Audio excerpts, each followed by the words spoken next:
ஹாய்ங்க, எல்லோரும் எப்படி இருக்கீங்க? எல்லோரும் கண்டிப்பாக நல்லா இருப்பீங்க நம்புகிறேன். எல்லோரும் நல்லாவே இருப்பீங்க. இங்கே என்னென்னா, நாங்கள் ஒரு கிராமத்தில் இருக்கோங்க. எங்கள் கிராமத்தில் வந்து தனியாக ஒரு வீடு கட்டிகிட்டு இருக்கோம். ஒரு கழனி, எங்கள் கழனி பக்கத்துலேயே. இங்கே நாங்கள் கரும்பு நட்டுருக்கோம்.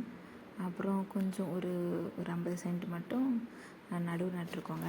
அப்புறம் எங்கள் வீட்டை சுற்றி பார்த்திங்கன்னா நிறைய மரம்லாம் இருக்கிறது. இப்போ தான் நட்டிருக்கோம், அதெல்லாம் இப்போ தான் வளர்ந்து வருது. வாழை மரம், மாமரம் எல்லாமே இருக்கிறதுனால சூப்பராக காற்று அடிக்குதுங்க வீட்டில். ஆடி மாதத்துக்கு மேலே இந்த மாதம் நல்லா காற்று அடிக்குதுங்க. ஸோ வந்துட்டு இன்றைக்கி நான் ஒரு பீன்ஸ் கூட்டு பண்ணியிருந்தேங்க. அது கொஞ்சம் நல்லா இருந்துச்சு.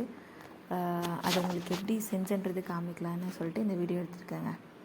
அதுக்கு என்ன பண்ணுங்கன்னா, ஒரு வானிலை எடுத்துக்கோங்க. அதில் எண்ணெய் ஊற்றிக்கோங்க 2 தேக்கரண்டி. அப்புறம் கடுகு, உளுந்து, ஜீரகம், வெந்தயம் எல்லாம் போட்டுக்கோங்க.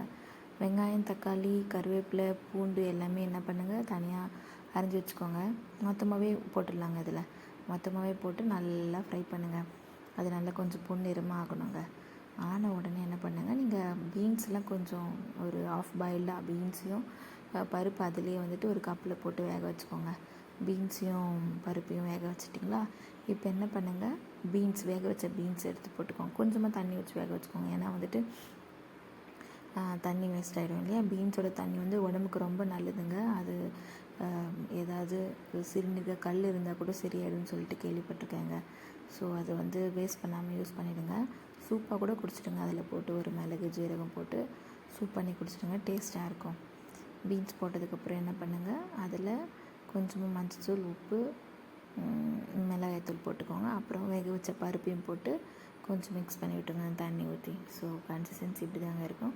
இதில் லாஸ்ட்டாக என்ன பண்ணுங்கள், ஃப்ரெஷ்ஷான கொத்தமல்லி போட்டு ஒரு ஒரு ஒரு ஜென்டில் ஒரு மிக்ஸ் பண்ணிவிட்டு சர்வ் பண்ணிவிடுங்க. இது நீங்கள் ரைஸ் கூட சாப்பிட்லாம். இது கூட என்ன பண்ணுங்கள், ரசம் வச்சு சாப்பிடுங்க. டேஸ்ட்டாக இருக்கும். ட்ரை பண்ணுங்கள்.